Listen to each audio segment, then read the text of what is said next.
Nako, heto mga kaubayan, Diyos ko, tatay, mga DDS nagsama-sama. Sa Dahig, breaking news, kapapasok lang. Mayor Baste may anunsyo.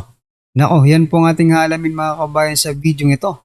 Pero bago po natin simulan yan, palike naman po ng video ito. Malaking tulong po yan. Maraming salamat po. At eto nga, bago po natin i-play yan mga kaubayan, eto pasadahan po muna natin itong mga nagtitrending na mga balita dito sa social media at eto, unahin po natin to si President Bongbong Marcos Jr. Nako po, ito pong administrasyong ito mga kababayan, no?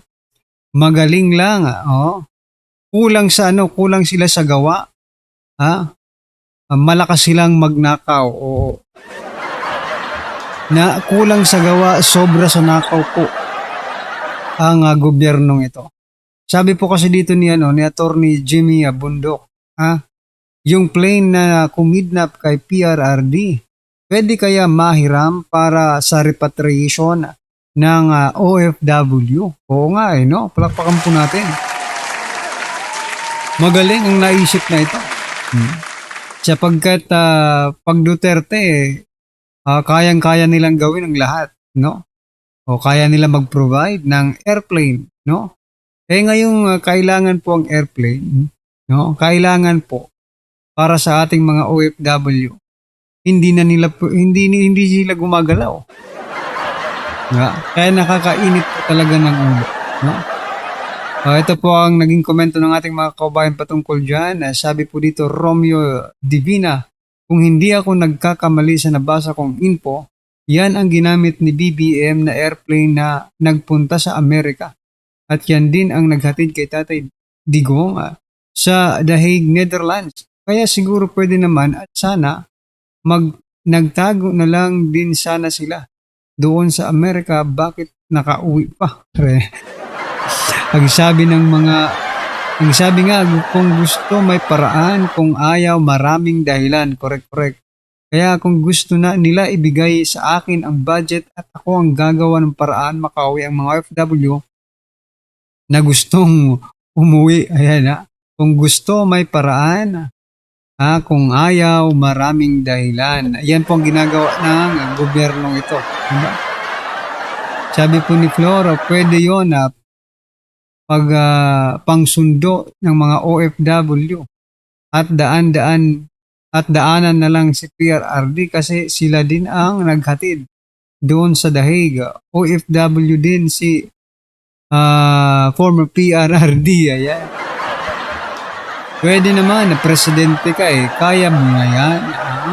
Kaya talaga yan mga kabayan. Ang problema lang, no? Very weak, no? Sabi ng ating mga kabayan, very weak ang ating presidente.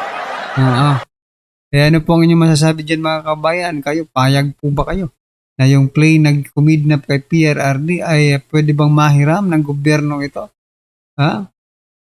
Para ipangsundo sa ating mga OFW. Nako, eto po mga kabayan, no, yung susunod nating ipapakitang balita, no?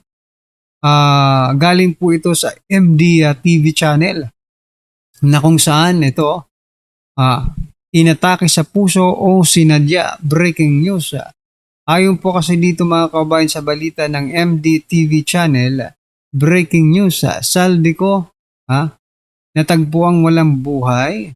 March 12, 2026, kahapon po yan. Ayon sa pahayag ng pulisya ng Portugal, nasa Portugal pala, bakit hindi pa pinapauwi dito sa Pilipinas? Ang tagal na. Grabe ang gobyerno. Talaga bang seryoso kayo sa pagpapauwi kay Saldico? Ito, inatake na tuloy mga kababayan. Ayon sa pahayag ng pulisya ng Portugal, isang babae ang lumapit sa kanilang impilan ngayong araw upang humingi ng tulong dahil sa kanila umanong uncle ay natagpuan sa kanyang kwarto na duguan. Naku po. Ang ikinagulat pa nila ay bukas ang bintana ng kwarto nito kung saan ito nagpapahinga. Gayong lagi umanong nakasara ito dahil nga nagtatago ang kanilang uncle dahil sa kanyang arrest warrant. Ayon pa sa kanila, dalawang lalaki ang aali-aligid sa kanilang bahay. 2 days bago nangyari ito at bago inanunsyo ni Pangulong Marcos na alam na nila kung nasaan si Saldico. Kaya duda ang kaanak na may kinalaman ito sa flood control scandal. Kung umabot ka sa pagbabasa parting ito, siguro tuwang-tuwa ka. Sabi dito kung isa ka sa nagnakaw at nabigyan ng maleta kasi wala ng testigo sa 2028. Pero pasensya ka na dahil si Saldico ay buhay na buhay pa. Ayan buhay na buhay pa po si Saldico mga kaubayan. At nag-aabang na mapalitan na ang presidente. Ang kwentong yan ay na panaginipan lang ng kapitbahay namin pero paggising niya, saktong 80 pesos na presyo ng diesel. Tapos, aray ko po, biglang to.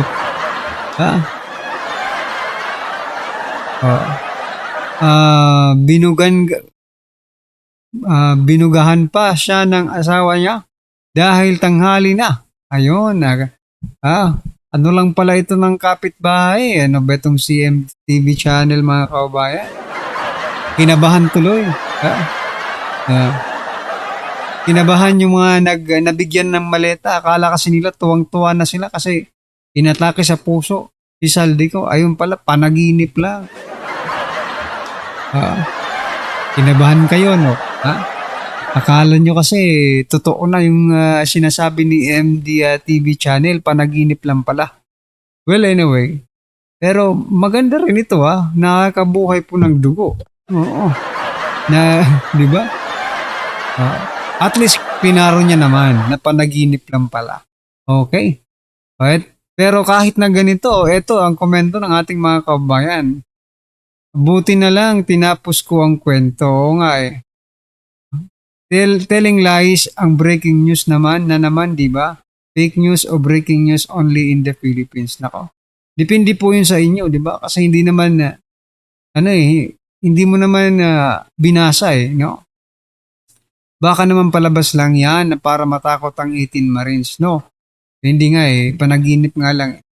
So, ito, pampakabalang ito sa mga nabigyan ng maleta. Anyway, ano po ang inyong opinion dyan mga kababayan? Just comment down below. At eto, no? Pasadahan na po natin yung video patungkol po kay Tatay Digong. Eto na po, pasok.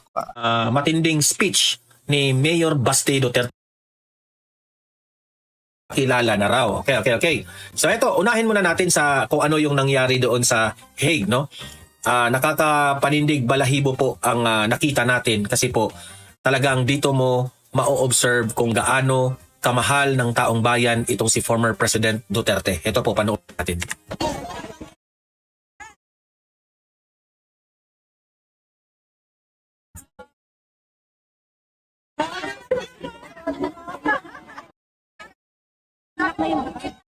Ayan sa harap po yan ng ICC, okay? No. Shout out nga pala sa mga audience ko sa Donmar TV na nandoon ngayon sa Hague, no? Saludo po kami sa inyo at ingat-ingat po kayo diyan.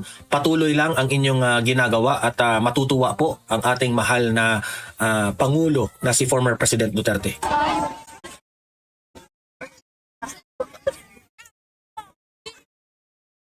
Let's go.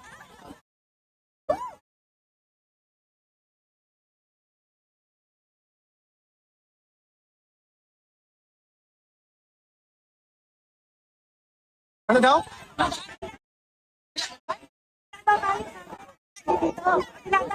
Bakit daw? Siguro nagdadaan yun. Baka.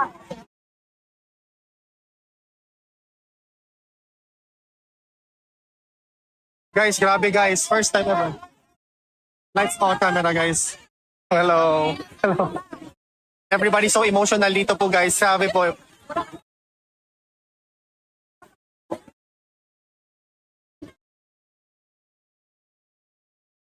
Sinarado po talaga yung mismong road dito guys because of this. All of the roads were closed here because of this, guys. We love you, Tatay Digong. Send him back! Send him back! Send him back! Send him back! Send him back. Send him back!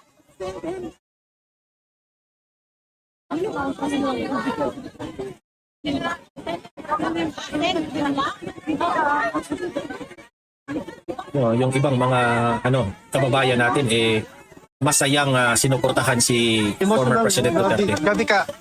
I cannot even talk, guys, because it's so weird, the feeling.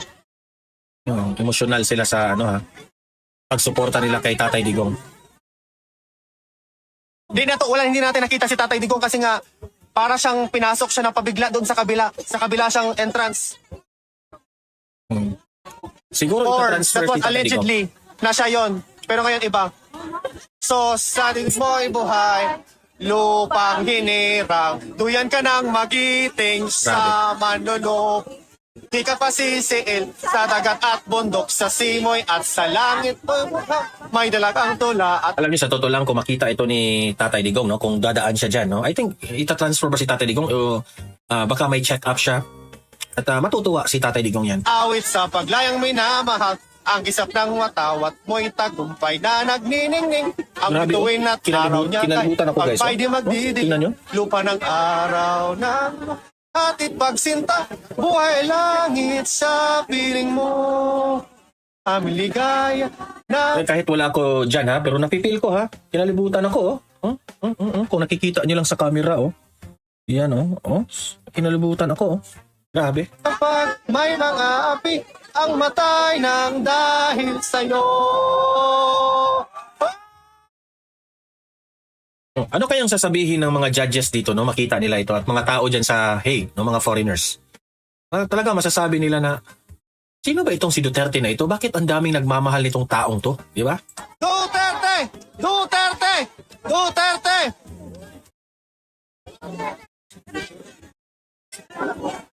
Send him back! Send him back!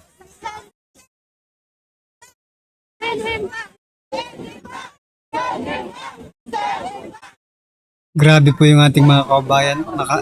Nakakabilib po. Kaya maraming salamat po sa inyo. So guys, yung road dito guys, mismo talagang kinlose talaga siya. Daming tao.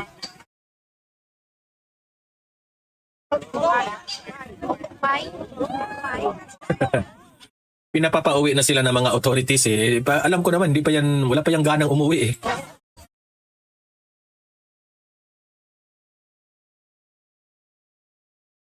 Follow the rules, follow the rules. Ito po talaga nangyayari ngayon dito guys. Everybody, we are asked to obey the rules.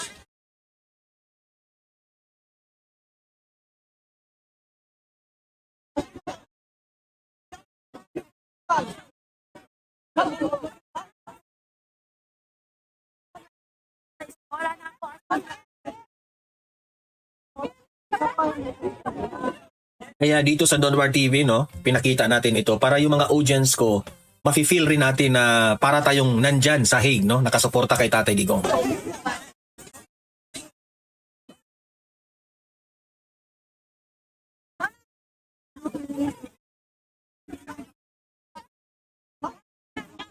We no longer have the banner guys. Wala na tayong banner po. Wala na po dito yung banner. Sabi niya.